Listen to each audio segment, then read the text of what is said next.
সুপ্রিয় দর্শক, আসসালামু আলাইকুম। নিউজ 24 এর সকালের সংবাদে আপনাদেরকে স্বাগতম। প্রথমেই জানিয়ে দিচ্ছি সংবাদ শিরোনাম। ঢাকায় ৫ ফ্ল্যাট আরএনবি কমান্ড্যান্টের আরও ভূ-সম্পত্তির সন্ধান। ঘুষ গ্রহণ ও অসদাচরণে আনসার কমান্ডার শামসুল ইসলাম চাকরিচ্যুত। খালেদা জিয়ার মুক্তি, জাতিসংঘের বিবৃতি আদায়ের চেষ্টা বিএনপির। মোটরসাইকেলের ধাক্কায় বিএনপি নেতার মৃত্যু।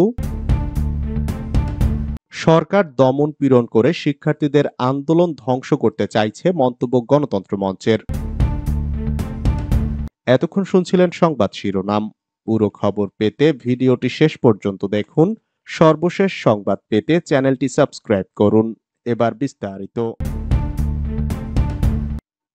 ঢাকায় ৫ ফ্ল্যাট আরএনবি কমান্ড্যান্টের আরও ভূ-সম্পত্তির সন্ধান। ঢাকার রেলওয়ে নিরাপত্তা বাহিনীর কমান্ড্যান্ট শহীদুল্লাহর বিরুদ্ধে ৩ কোটি টাকা আত্মসাতের অভিযোগ উঠেছে। সিপাহী নিয়োগের দুর্নীতি ছাড়াও ঢাকায় ৫টি ফ্ল্যাট, কুমিল্লায় ৩০ বিঘা জমি, শাশুড়ির নামে ঢাকার অভিজাত এলাকায় ফ্ল্যাটও কিনেছেন বলে খবর এসেছে। দুর্নীতি দমন কমিশন এসব বিষয়ে অনুসন্ধান শুরু করেছে। ঢাকার দুর্নীতি দমন কমিশনের সহকারী পরিচালক ও অনুসন্ধান কর্মকর্তা মোহাম্মদ মনোয়ারুল একটি গণমাধ্যমকে বিষয়টি নিশ্চিত করেছেন।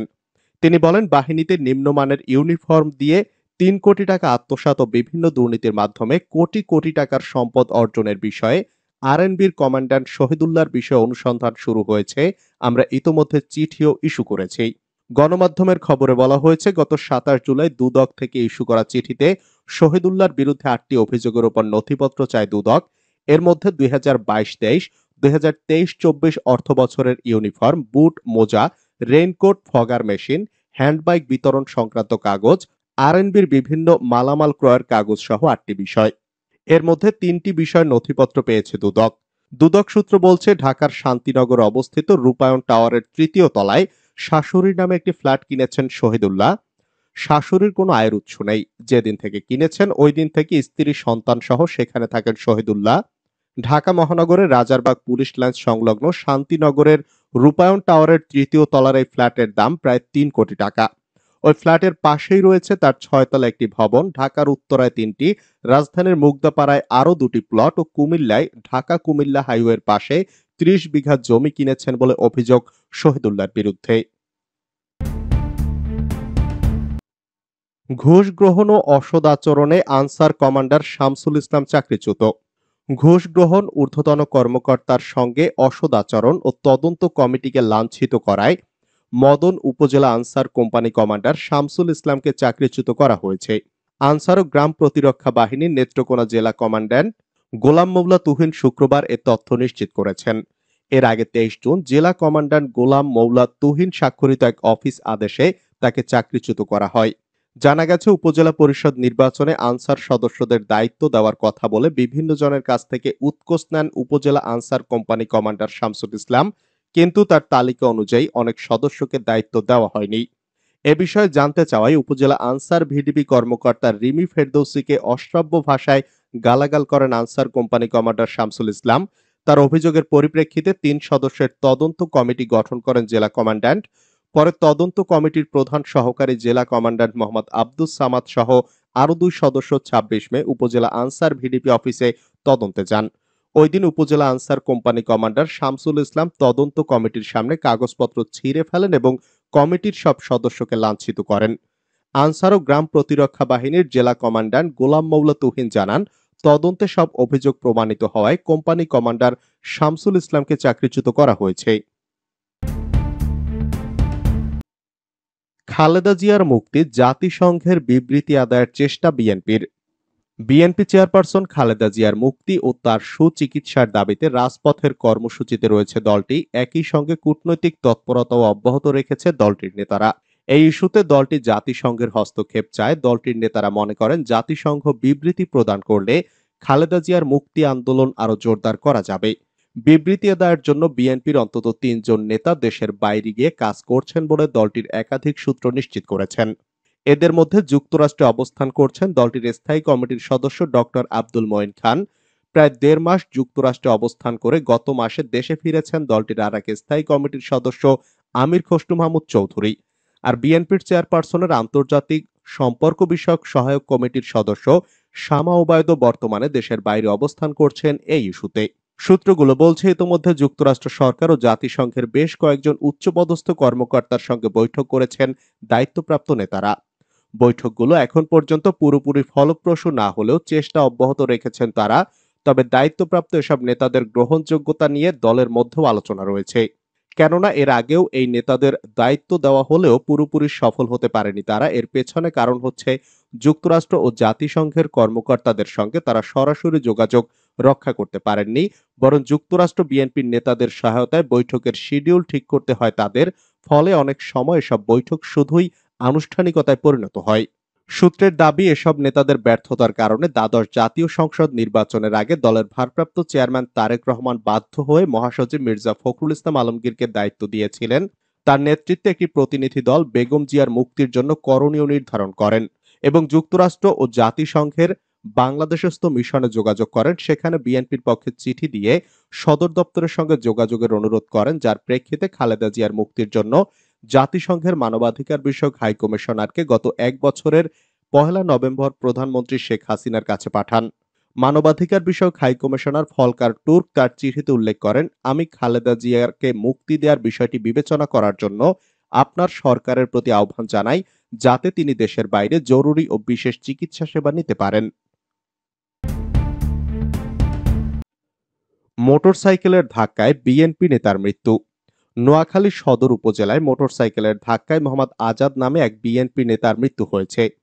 শুক্রবার রাত 9:30টার দিকে সদর উপজেলার সোনাপুর ফেনী আঞ্চলিক মহাসড়কের দত্তের হাটের নোয়া কনভেনশন সেন্টার এলাকায় এ দুর্ঘটনা ঘটে।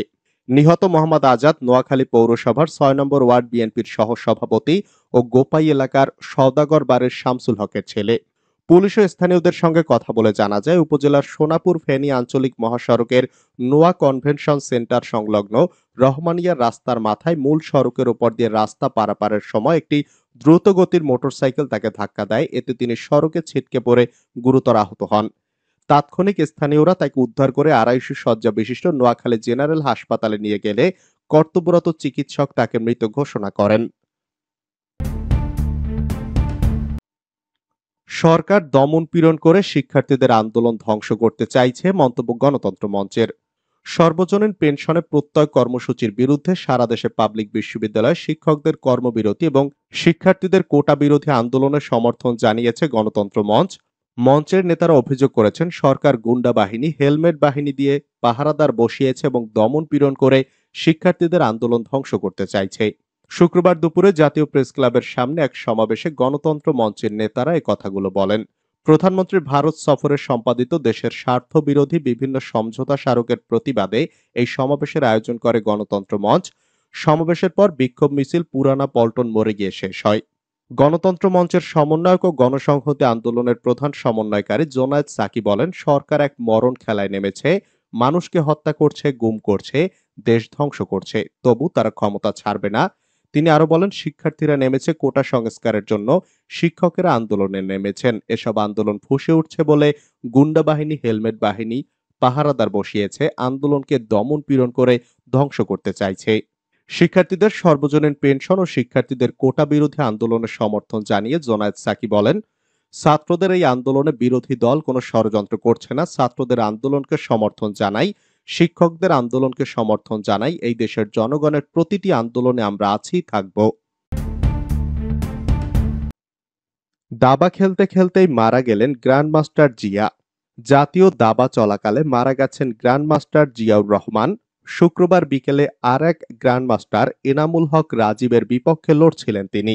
হঠাৎ অসুস্থ হয়ে পড়লে দ্রুত রাজধানীর ইব্রাহিম কার্ডিয়াক হাসপাতালে নেওয়া হয় তাকে। এ সময় চিকিৎসকরা তাকে মৃত ঘোষণা করেন। কাল বেলাকে এ খবর নিশ্চিত করেছেন অ্যাসোসিয়েশন অব চেস প্লেয়ার্স বাংলাদেশের সাধারণ সম্পাদক শওকত বিন ওসমান শাওন। গ্র্যান্ডমাস্টার জিয়াউর রহমানের মৃত্যুতে শোক জানিয়েছেন মাননীয় প্রধানমন্ত্রী শেখ হাসিনা। জাতীয় দাবা প্রতিযোগিতার ১২তম রাউন্ডে আর এক গ্র্যান্ডমাস্টার এনামুল হোসেন রাজীবের মুখোমুখি হন গ্র্যান্ডমাস্টার জিয়াউর রহমান। সেন্ট মার্টিনে মিয়ানমারের ২ সেনা সহ ৩১ রোহিঙ্গার অনুপ্রবেশ। মিয়ানমারের রাখাইন রাজ্যের মংডুতে জান্তা বাহিনী ও বিদ্রোহীদের মধ্যে সংঘর্ষ চলাকালে একটি যাত্রী বোঝাই ট্রলার সেন্ট মার্টিন দ্বীপে ভিড়েছে।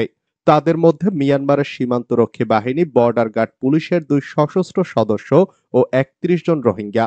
শুক্রবার ভোরে 33 জন যাত্রী বোঝাই ট্রলারটি সেন্ট মার্টিন দ্বীপের উত্তর গোলার্চরে ভিড়েছে। তাদের মধ্যে 10 জন নারী, 10 জন পুরুষ, 11 জন শিশু ও 2 জন মিয়ানমার বিজিবির কর্মকর্তা। স্থানীয়দের মতে কয়েকদিন ধরে মিয়ানমারের রাখাইন রাজ্যের মংডুতে জান্তা বাহিনী ও বিদ্রোহীদের মধ্যে যুদ্ধের তীব্রতা বেড়েছে।